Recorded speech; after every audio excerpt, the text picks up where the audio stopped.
नमस्कार, मैं जितेंद्र सिंह अपने सहयोगी जितेंद्र राजौरी के साथ। तो दोस्तों, आज हम आए हैं नेशनल रोड में बद्रीनाथ मंदिर के सामने।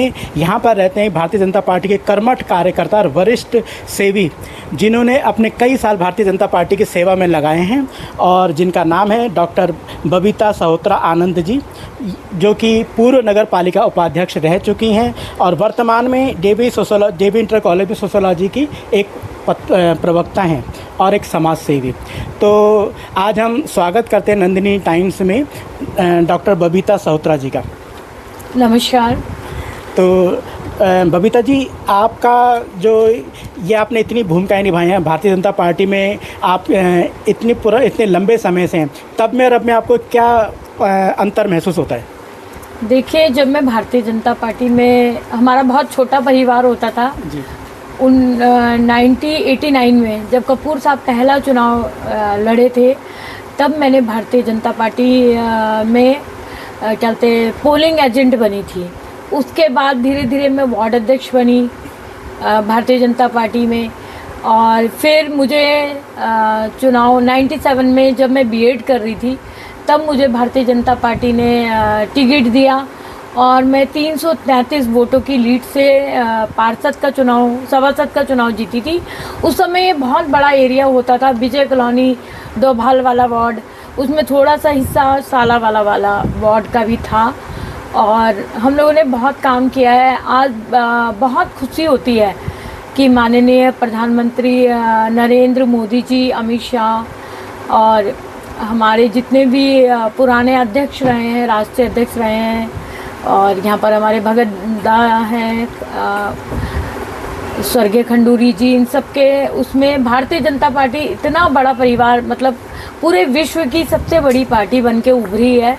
तो मन में बड़ी प्रशंसा होती है कि हम ऐसे मतलब परिवार से हैं। भारतीय जनता पार्टी में हम लोग एक परिवार की तरह हैं, हमारे यहाँ कोई भेदभाव नहीं है। भारतीय जनता पार्टी में हम सब एक परिवार की तरह हैं। तो भारतीय जनता पार्टी में आपने अपना आदर्श मान कर आई थी या आपने बचपन से तय करा था कि मुझे समाज सेवा करनी है? देखिए, मैं राजनीति के माध्यम से समाज सेवा करती हूँ, और क्योंकि मैंने भारतीय जनता पार्टी इसलिए चुनी कि भारतीय जनता पार्टी एक राष्ट्रवादी पार्टी है। हम लोग, हमारी पार्टी में ये सिखाया जाता है कि पहले हमारा देश है, हमारा राष्ट्र है, उसके बाद हम हैं, हमारा परिवार है जी। तो जिस हिसाब से इस समय पे चल रहा है भारतीय राजनीति में, उथल पुथल की स्थिति चल रही है, विपक्ष कह रहा है कि 2027 में हम हैं, तो आपको क्या लगता है? देखिए, 2027 में फिर से कमल खिलेगा, क्योंकि भारतीय जनता पार्टी ने गरीब जनता के लिए, कांग्रेस ने हमेशा बस्ती वालों को, गरीब जनता को, अनुसूचित वंचित वर्ग को हमेशा कांग्रेस ने क्या किया, इस्तेमाल किया। कांग्रेस ने इतने सालों तक राज्य किया भारत में, पर उसने कभी नहीं सोची, महिलाओं की तकलीफ की नहीं सोची। हमारे 2014 में माननीय प्रधानमंत्री नरेंद्र मोदी जी बने, उन्होंने महिलाओं की सबसे बड़ी समस्या क्या थी, शौचालय की थी। उन्होंने आते ही शौचालय निर्माण करवाए। अब महिलाएं इससे बहुत ज़्यादा, फिर दूसरी समस्या क्या थी, किसी भी गरीब का बैंक में अकाउंट नहीं खुलता था, बहुत मुश्किल था। उन्होंने जन धन खाता खोल के एक आम इंसान को, एक वंचित वर्ग के इंसान को उन्होंने क्या, बैंक जाने लायक बनाया। आज हर गरीब आदमी का खाता है। प्रधानमंत्री लाइफ इंश्योरेंस भी है, उसमें भी गरीब लोगों का क्या है, बीमा हो रहा है, थोड़े से पैसों में बीमा हो रहे हैं। हमारे माननीय गणेश जोशी जी ने कितनी महिलाओं का बीमा करवा रखा है, साल के वो महिलाओं के पैसे जमा करते हैं, 300 कुछ रुपए अपनी बहनों का रक्षाबंधन के समय में। तो एक भारतीय जनता पार्टी ऐसी है कि वो राजनीति के साथ साथ अपनी जनता का भी सोचती है। आप बेटियों के बारे में देख लीजिए, सुकन्या इतनी अच्छी पॉलिसी है कि तुम कहीं प्राइवेट में पैसा ही ना लगाओ, सिर्फ अपनी बेटी अगर पैदा होती है तो सुकन्या में पैसा डालो। आप 8 पॉइंट कुछ मिल रहा है उसमें ब्याज, मैंने भी अपनी बेटी का खोला हुआ है, कहीं जाने की ज़रूरत नहीं है। बहुत अच्छी अच्छी स्कीमें। आप सबसे बड़ी बात देखो, इंसान को क्या चाहिए रहता है, हेल्थ। सबसे बड़ी चीज़ क्या है, प्राथमिकता। एक तो पेट भर के खाना मिले, तो गरीब लोगों को राशन मिल रहा है, और दूसरा क्या है कि हमारा स्वास्थ्य सही रहे। तो 5 लाख का सबका आयुष्मान कार्ड है। और बहुत ऐसे मेरे यहाँ बस्ती में कितनी ऐसी महिलाएं जिन्हों के फ्री में, सब बोलते हैं कि मोदी जी के कारण, भाजपा के कारण हमारे स्टंट फ्री में, जो कि कितना बड़ा ऑपरेशन होता था, गरीब आदमी तो सोच ही नहीं सकता था। आप आयुष्मान योजना के बारे में बोल रहे हैं? जी, आयुष्मान योजना के बारे में बोल रही हूँ मैं। तो ये कितनी अच्छी योजना है। आज से पहले कांग्रेस ने भी तो राज किया, उसने सिर्फ इस्तेमाल किया दलित वर्ग को, वंचित वर्ग को, गरीबों को इस्तेमाल किया है। सिर्फ उन्होंने क्या किया, बस्तियां बसाई है और कुछ काम नहीं किया। पैसा तो जनता ही टैक्स देती है ना, जनता आज भी टैक्स दे रही है, उसी से भाई विकास होता है। पर उस विकास को सही दिशा किसने दी? भारतीय जनता पार्टी ने दी। मतलब आपका कहना है ये है कि जो वंचित वर्ग है, अनुसूचित जाति जनजाति, कांग्रेस ने इनको सिर्फ वोट बैंक के लिए इस्तेमाल किया? जी बिल्कुल, वोट बैंक। क्योंकि मैं भी एक ऐसी वर्ग से आती हूँ, कांग्रेस ने हमेशा वंचित वर्ग को, आप कितने साल, मतलब भारत जैसे ही आज़ाद हुआ था वैसे ही नेहरू जी गद्दी पे बैठ गए थे। उन्होंने सोचा, इंदिरा जी एक महिला थी, बहुत आदरणीय है इंदिरा जी खैर, पर एक महिला थी, उन्होंने सोचा, सिर्फ क्या इस्तेमाल किया कि दलित वर्ग पढ़े ना, सिर्फ वो 4th क्लास ही रहे, पढ़े लिखे कुछ ना करे। महिलाएं भी, महिलाओं की चिंता नहीं की। माननीय हमारे प्रधानमंत्री, आप देखो कितनी महिलाएं समूह बना के कितना रोजगार कर रही हैं। मोटे अनाज को देखो, विश्व में आज हमारा क्या है, ज्वार बाजरा ये सब क्या है, विदेशों में बिक रहा है। तो ये सब किसने किया है? माननीय प्रधानमंत्री जी ने किया है। हमारे प्रदेश के हमारे धामी जी ने किया है, हमारे कृषि मंत्री आदरणीय गणेश जोशी जी ने किया है। तो काम करने की एक ललक होनी चाहिए, है ना। तो जैसे आपने इतना लंबा सफ़र तय किया है भारतीय जनता पार्टी में, तो एक गृहिणी प्लस फिर टीचर, फिर घर भी, परिवार भी, समाज भी और इतनी सेवा भी, आपने इन सब के बीच में संतुलन कैसे बनाए रखा? और आपको क्या कभी दिक्कत हुई किसी चीज़ में? नहीं, मुझे कोई दिक्कत नहीं हुई, क्योंकि आप जब अपना टाइम टेबल मैनेज कर लेते हैं ना, तो कोई दिक्कत नहीं होती। और अगर आप मन में ठान लेंगे कि क्योंकि मेरी एक टीचर थी, अब वो इस दुनिया में नहीं है, पूर्णिमा पांडे मैडम, मैं एक गाइड भी रही हूँ, 58 GTC में पढ़ती थी।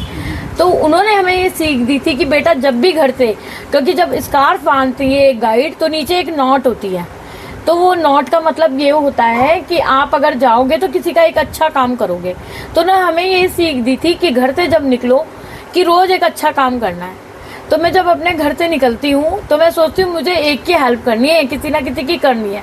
और वो भगवान की ऐसी कृपा है मेरे ऊपर, डांट काली की, हनुमान जी की, कि रोज़ किसी ना किसी का मैं भला ज़रूर करती हूँ।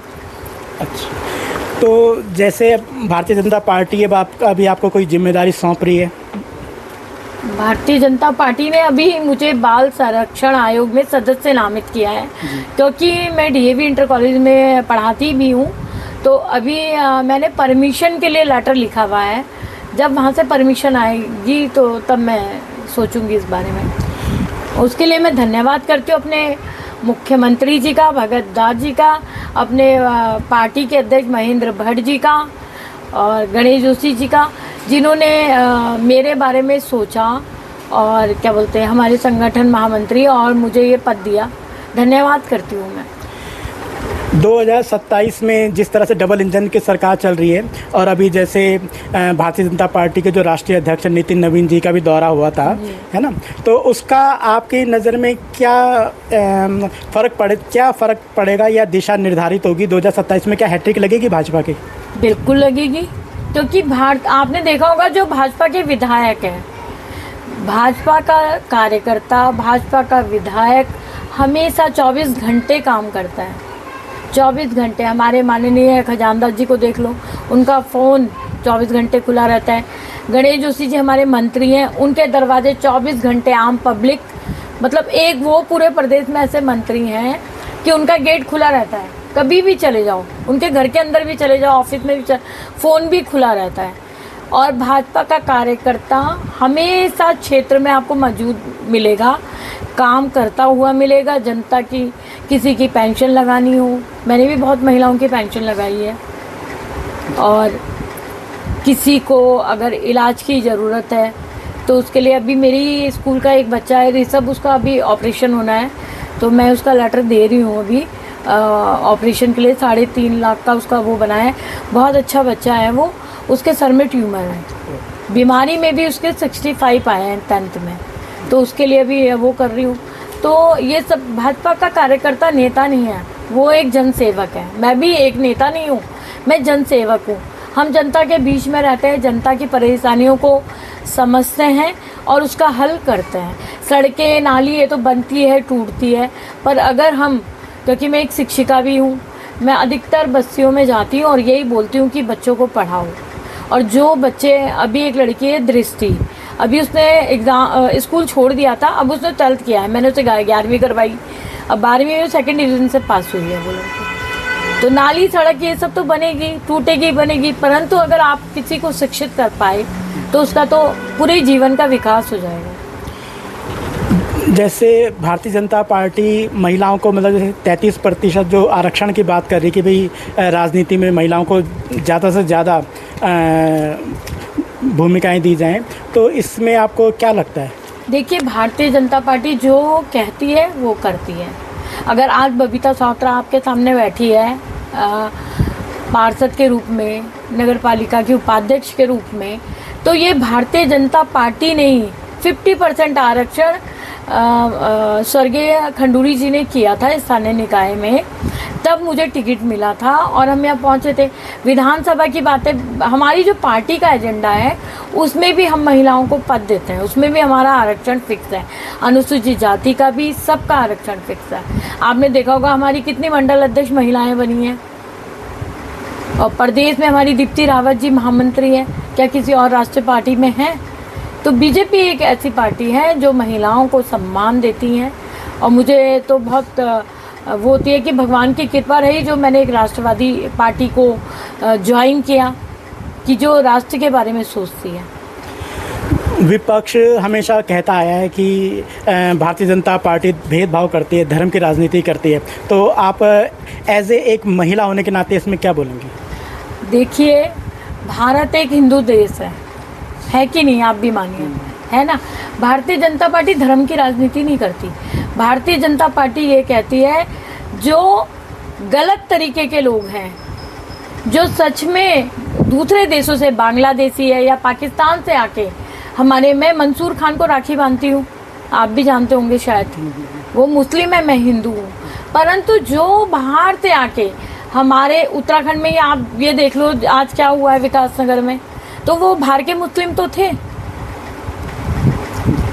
तो उनके द्वारा ये जो हमारे देश में किया जा रहा है, हम उन्हें सबक सिखाना चाहते हैं। आप योगी जी का उदाहरण ले लो, योगी जी कितना अच्छा काम कर रहे हैं। 3 तलाक में महिलाओं को तलाक दे देते थे, किसने कानून बनाया? महिलाओं की किसने सोची? मुस्लिम महिलाओं की। कांग्रेस ने तो नहीं सोची ना, वो मुसलमानों की हितैषी बनती है, सोची उन्होंने कहा ये मुस्लिम महिलाएं ऐसे डब्बे में बंद रहे, इन्हें पुरुष वो करते रहें, बेवकूफ़ बनाते रहें। तो अधिकार किसने दिया? भारतीय जनता पार्टी ने तो दिया उन महिलाओं को भी। और महिलाओं की कोई जात नहीं होती, महिला महिला होती है, चाहे वो अनुसूचित जाति की हो, चाहे मुस्लिम हो, ब्राह्मण हो, महिला एक महिला है। विपक्ष हर बार एक नया जुमला फेंकता है। जैसे पहले कहा जाता था कि भी वोट चोरी करते हैं, बीजेपी ने वोट चोरी करी, फिर ईवीएम चोरी, ईवीएम हैक। अब जो विपक्ष है, अब उन्होंने एक नया जुमला छेड़ दिया है कि पूरी सीट ही चोरी कर रहे हैं, तो इसके बारे में आप क्या कहेंगे? देखिए, विपक्ष खुद ये सब करता आया है, तो उसके पास अब कुछ करने को तो है ही नहीं। है कहाँ विपक्ष? आपको दिख रहा है कहीं विपक्ष है कहाँ? तो अब उनके पास कुछ कहने को तो है नहीं। जो उन्होंने खुद किया है ना, जो सीखा है पहले उन्होंने जो किया हुआ है, तो वो उनके पास है ही नहीं, वही बोल दे रहे हैं वो, और कुछ तो है नहीं करने को उनके पास। अच्छा, अब ये जो SIR लागू हो रहा है, जैसे इस टाइम पे चल रहा है, तो ये मतलब आप इसमें आपका क्या योगदान रहेगा? इससे मतलब फ़ायदा नुकसान क्या है? कुछ लोग इसे अच्छा बता रहे हैं, जैसे विपक्ष के कम हमेशा से कहता है कि विरोधी करता है, तो आपकी नज़र में क्या है ये सब? देखिए, ऐसा जो लागू हुआ है ये बहुत ही अच्छा कदम है कि हम भारत के नागरिक हैं, ये हमारा वो हो जाएगा। जो बाहर से फर्जी लोग आके इस उत्तराखंड में भी बस रहे हैं ना, आप देखो देहरादून में कितना बुरा हाल हो गया, कितनी भीड़ होगी, तो इन लोगों को सब ये बाहर जाएंगे और ये एक बहुत अच्छी पॉलिसी निकाली है भारतीय जनता पार्टी ने। नहीं तो क्या करते थे ये, अब देखो बंगाल भी हम जीत गए, ममता बनर्जी हार गई ना, तो वहाँ पर जो वैसे वोट थे वो साफ हुए, तभी तो बीजेपी आ गई। क्योंकि अर्जी फर्जी इधर उधर से लोग इकट्ठे करके इलेक्शन के समय बुला लेते हैं, उनके घर बना देते हैं, उन्हें ये सब कर देते हैं। तो ये बहुत अच्छा कदम है और अधिकतर लोग इसके बारे में बहुत ज़्यादा क्षेत्र में खुशी है। आज भी एक कैंप लगा था हमारे, ये क्या बोलते हैं, BLO आके बैठी थी और मैं भी उसमें गई थी और फॉर्म भरे गए लोगों के। तो लोग बहुत खुश हैं इससे कि ये बहुत अच्छा कदम मोदी सरकार ने किया है। तो भारतीय जनता पार्टी में क्या उम्मीद है आपको, कोई नई जिम्मेदारी या नया दायित्व तो मिलने वाला है जैसी सुगबुगाहट हो रही है? देखिए, भारतीय जनता पार्टी अपने हर कार्यकर्ता का ध्यान रखती है और मुझे भी जैसे 97 में उन्होंने टिकट दिया पार्षद का, फिर 2008 में भी दिया, मैं जीती। 2008 में मैं पूरे देहरादून में सबसे ज़्यादा वोट से जीती थी। और अब मैं राजपुर से भी, अगर वैसे तो हमारे खजानदास जी हैं वहाँ, अगर महिला सीट वो होगी तो मेरी वहाँ भी दावेदारी रहेगी राजपुर रोड विधानसभा में। तो बबीता सहोत्रा जी जो कि बड़ी विनम्रता से कह रही हैं कि अगर महिला सीट होती है तो अगर राजपुर विधानसभा सीट में मुझे ये दायित्व सौंपा जाएगा तो मैं मजबूती से इस दायित्व को भी निभाऊंगी। तो बबीता सहोत्रा जी, आपका नंदिनी टाइम से बात करने के लिए बहुत बहुत धन्यवाद। धन्यवाद।